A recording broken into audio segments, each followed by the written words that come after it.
Hello and welcome to the first video in a series of probably many about the Dokkan Battle Iceberg. While it may seem like this kind of video could be on its way out the door trend-wise, I've been wanting to do this for a while and I've already put a lot of effort into it, about a month, so screw it, I'm gonna do it anyway. If for some reason or another you haven't seen an iceberg video or seen an iceberg chart, here's a quick little rundown. The iceberg chart is essentially a chart of facts about some topic, whether it be a show, a video game, popular franchises, conspiracies, mysteries, creepypastas. Are those still popular now? Whatever you can think of. Kind of based off the phrase tip of the iceberg. The top levels are more well-known things about a topic, but as you descend the iceberg, the things get more and more obscure. The iceberg video that started and popularized the trend on YouTube was Mishkaz's video, the Super Mario 64 Iceberg Explained, with a lowercase e. Since then, many YouTubers have been jumping on the trend, with some channels getting a lot of popularity from them.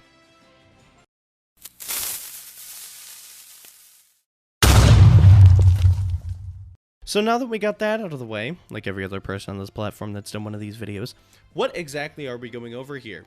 Well, I already mentioned it. So if you don't know, or you forgot, then either I did a bad job of explaining myself, you didn't listen to me when I started this video, or you can't read because it's literally in the title. Just look right in the title. It's right there in the title. Anyway, this is an iceberg video for Dragon Ball Z Dokkan Battle. All right, let's get this started. Okay, thank you, Goku. What incredible power! But yes, Dokkan Battle Iceberg. This has been compiled from about 5 sources, with one source being a lot of sources. The first 3 come from Reddit users, with the first one being Ultra Ultimate 90, who had the first iceberg that I saw, which inspired me to make this video series in the first place. The second user is Bruh 429, the next iceberg I saw when trying to find more information and see if anyone else made any icebergs. They provided a lot of extra entries to it. They also answered a couple questions I asked about a couple entries on their original iceberg. So shout out to you, my dude. The third Reddit user source was Hydraulic Press 53. That was the last iceberg that I could find on the sub r/DBZDokkanBattle when I looked for them, and was yet another resource for some entries. The fourth source was me. Not many entries came from me though, but that's mostly just because a lot of the stuff was already covered in the other icebergs I found, and from this next fifth source. The fifth source is a collective source. This source being users and commenters of r/DBZDokkanBattle like you. Thank you. Credit will be given as I go along for any entries that did not come from the 3 main iceberg posts, as they were individual commenters. I literally only added in like 2 entries towards the bottom, so I'll mark those down, but just for note, anything else that's unmarked came from the 3 main iceberg posts. Quick notes on a few things before we start here though. Point 1, when I refer to the sub or the Dokkan sub, at any point I specifically mean the subreddit r/DBZDokkanBattle. Shout out to the homies over there. The second point here is that a lot of these entries relate to said subreddit, so while this could also be seen as a hybrid Dokkan Battle /r/DBZDokkanBattle iceberg, I'm just calling it the Dokkan Battle Iceberg for the sake of video marketing. But no, seriously, it's just for simplicity's sake. The third point here is that I will list major sources down below in the description, mainly the ones that I grabbed multiple things from, including links to those sources, but I will also link to a public Google Doc with all of the individual sources that I had bookmarked during my research. So, some sources like the... Really, dude? Hello, people of the internet. I'm cutting this here. Just let this audio file just get larger and make more effort for me to cut things out. How did you get in there? You done? No. Redoing that point. So, some sources, like the Dokkan Wiki, will only have a couple extra sources listed, as it would be just way too tedious and pointless to link to every single page that he used there, as there's just so much info on there that, of course, I used it for a lot of these entries. I'll also put a link to a Google Doc of the master list of entries on the iceberg so that y'all can see exactly which users came up with each entry in one neat little place. The fourth point is just that there will be a link to my post of the image of this whole compiled iceberg that I posted on the Dokkan sub down below. And the fifth point is that this will most likely be a whole little series of videos, so buckle up, folks.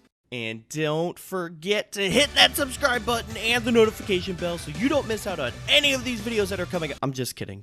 Do what you want. I'm not your dad. But if you do want to subscribe and stuff, I don't mind. Since the videos here would most likely be too long, which is why this will be a series, I'll probably split things up approximately by tiers, so this video will be this intro right here, explaining things out, as well as about the first tier of the iceberg. Now, final shine! With all of that jazz out of the way, let's get down to business, shall we? So to kick off here, we're going to start with the first tier, which is tier 1 out of 7, noted as the sky of the iceberg here. There aren't as many entries up here at the top, and there aren't as many towards the bottom, but the middle will get really beefy. But just to start out here, just a few things here that are relatively common knowledge. The first entry here is on Safety Net. So Safety Net was first implemented in about October 2020 on JP, November 2020 on Global. Wasn't completely implemented as we're starting to see now, but it was put into the game. Safety Net essentially allows for Dokkan to check if the device is rooted or if the game is being emulated in some form. The checks look to see if the connections being made between the game and the servers is legit and not being modded in any way. The process here is essentially game opens, some point while the title screen is displayed, the sign-in begins, and Dokkan asks Safety Net to collect info about your device. Safety Net sends that info to the main servers, whether that be Google or Apple, depending on your device. Noted here that Apple does have its own kind of Safety Net thing separate from Google. The main servers then analyze the info, then send a response with more info. This response info is sent to the Dokkan servers alongside your login info, and then the Dokkan servers validate the response and respond with either allowing play or disallowing it. At the time when I was researching this point, Safety Net was making its rounds again, back in like early June, and it was thought to about to be fully implemented on JP, but apparently it still wasn't even completely implemented yet. But it seems to be more on its way. People are worried that the full implementation of Safety Net would cause a lot of problems, including the potential downfalls of things like data mining, leaks, the wiki, obtaining game assets, etc. However, while people are stressing out, there are a lot of people that are quelling the situation and thinking that a lot of this stuff may still be possible, just a little bit more difficult, but at this point, only time will tell. The next entry here on the iceberg is about diamond backgrounds. So the first thing to note here are LR diamond backgrounds. This was a glitch that some players came across, which applies the diamond background to LR cards, which don't have them normally. The glitch occurred before the start of the 250 million download celebration, and it was only on Global. The second point to note here about diamond backgrounds is that people hate them. Like, they really, really hate them.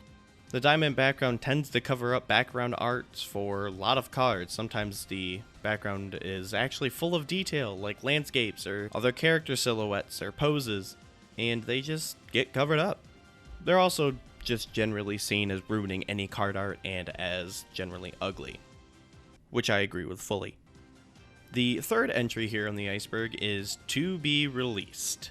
We love this meme. Back in 2017, it was leaked that Super Saiyan 4 Gogeta and a new Omega Shenron were coming to Dokkan. This turned out to be the first real joint celebration between JP and Global, the first of the yearly download celebrations, which later just became the worldwide celebration, where both cards would release on both versions simultaneously. At this point, JP had implemented the category system a bit earlier in that year, while Global had not yet, as they were behind by about 6 months still. Since Gogeta and Omega had leader skills based on the relatively new category feature, there was a discrepancy when Akatsuki released them on Global, as it didn't have the feature yet. So instead of just delaying the cards or putting in some temporary leader skill, Akatsuki instead chose to just use a placeholder for the leader skill, which said, "to be released." This of course meant the cards released on JP with leader skills and on Global with no leader skills. This caused a lot of backlash in the community, and once Global got the update that added categories, this was then fixed. To this day, "to be released" is still used all over the Dokkan community as a gigantic meme that we hope will never happen again. Akatsuki will never happen again. The fourth entry in this tier is wrong character display in the Summon Scouter. In April 2018, there was a glitch that occurred with the global release of the STR Rose Goku Black banner. This error caused the Summon Scouter to display the sprite art of the SSR Tech Super Saiyan Blue Goku, the nuke leader, with the information for SR AGL Sin Shenron instead of Sin's art. The error led to a 1 stone compensation.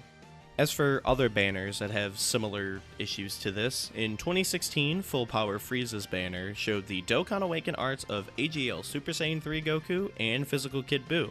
Despite this being seen later as issues with other banners that had this occurred, there was no compensation for this, and it was never mentioned by Akatsuki.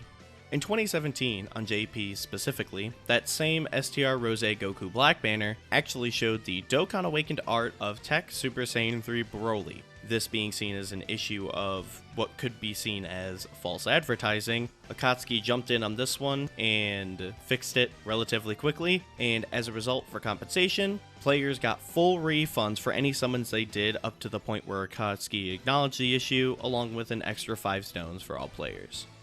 The next entry here in the iceberg is about bots in the World Tournament leaderboard. In the World Tournament, on both versions, there are always some bots and hackers in the leaderboards every now and again. This was way more prevalent in the early World Tournaments, but Akatsuki eventually started taking action as they started to notice the bots and the community's reaction to said bots. Nowadays, there's always a sweep of the bots and hackers from the leaderboard at the end of each World Tournament before the rewards are distributed. This allows a lot of players to be moved around slightly in their rank due to the removal of other rankings, which in some cases has actually led to some players reaching a different ranking than they would have normally. For example, someone who was at the edge of, let's say, 500 would be at 502. Through this bot removal, they might have been moved up to somewhere like 498. With the 14th on Global and 18th on JP, World Tournaments in particular, rewards were distributed twice due to heavy intervention here. During the 18th World Tournament on JP, the large hacker removal was most likely caused by the trolling/experimenting of users Renzi and the Laughing Man, both of which are well known in the community. They seem to be obviously hacking in order to experiment/just make a point to the player base and Akatsuki about bots and hackers in the World Tournament. This seems to be the point in time where Akatsuki started more heavily cracking down on the World Tournament. The next point here in this tier is impossible time cleared records. There are people that mod in Dokkan in order to clear events faster or easier if they don't have the box to clear something. Sometimes the time clears are not even possible to do. For example, someone with a crappy team of SRs and a random LR leader clearing a Super Battle Road stage in 5 minutes. These impossible clear records can be viewed when looking at the record details for any given stage.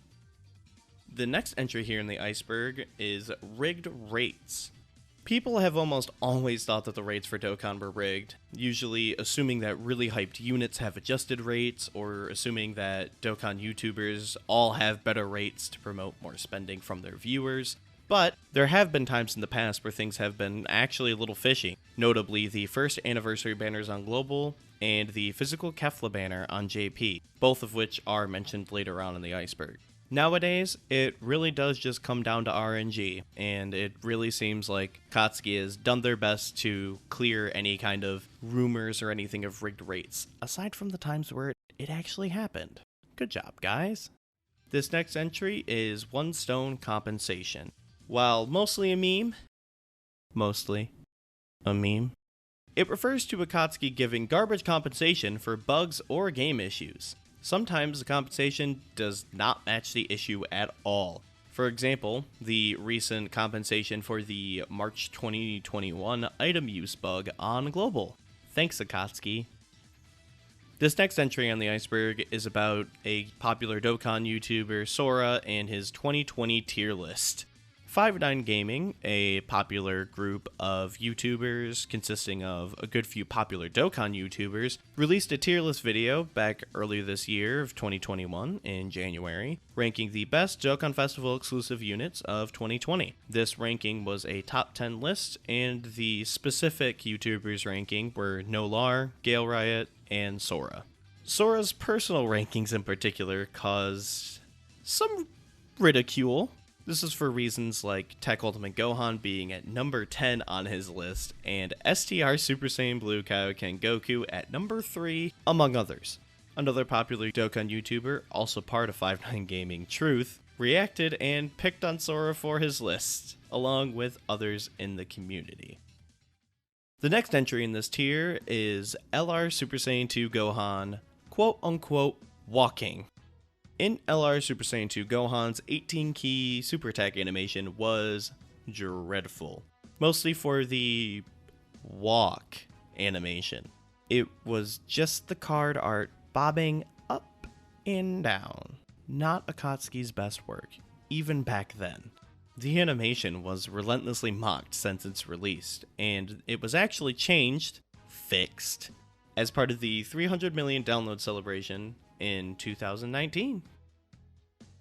The next entry here is LR Gohan and Cell transformations. This is referring to the abysmal transformation conditions for AGL LR Super Saiyan Gohan and Int LR Cell.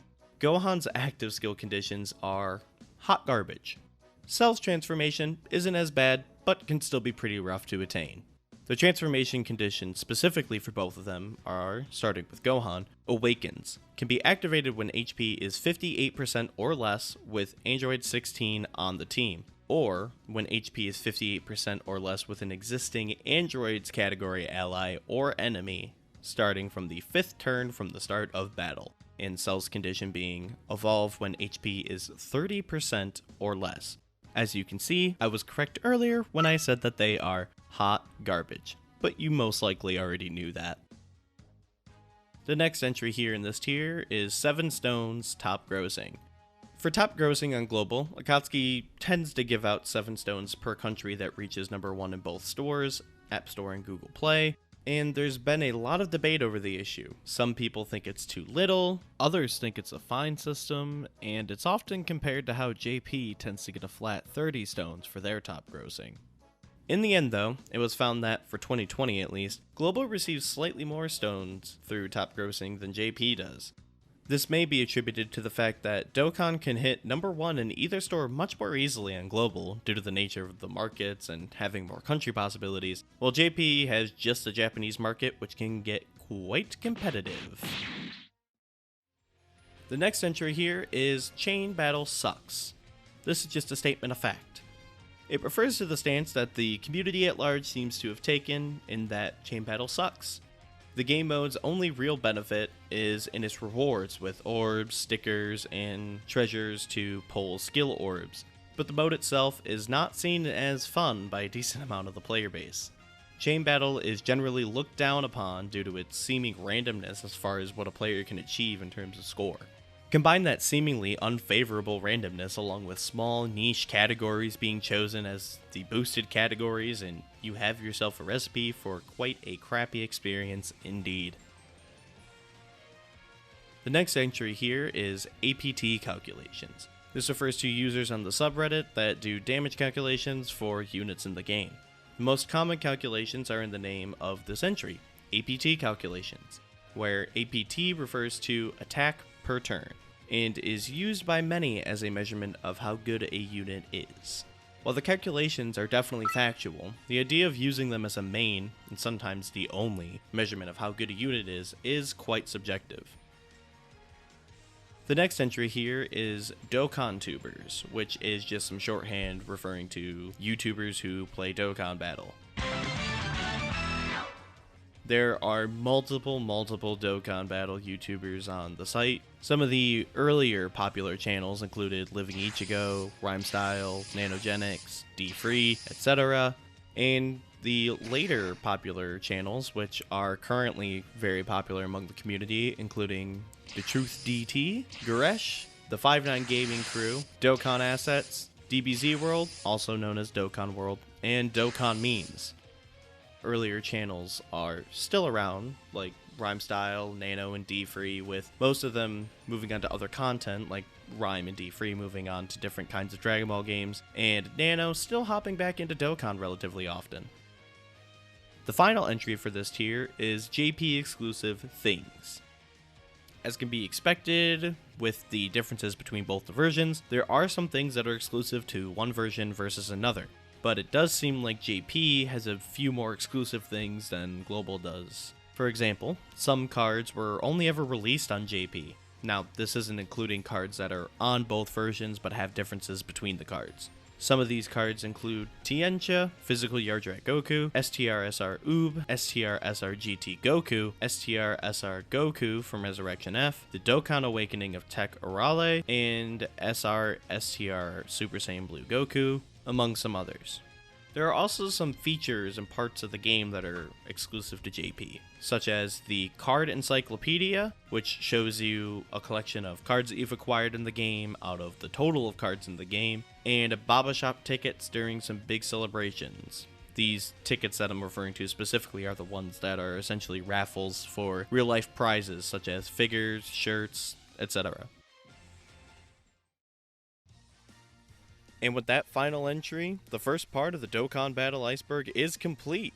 As you might be able to tell, the work for this series began a while ago, back in June last year in fact. So while it might seem like this iceberg is missing a lot of entries that it should have, well, that's because it is. I meant to at least have this intro/first part completed back in July of 2021, but as you can see, it's now 2022. Just barely, but the point remains.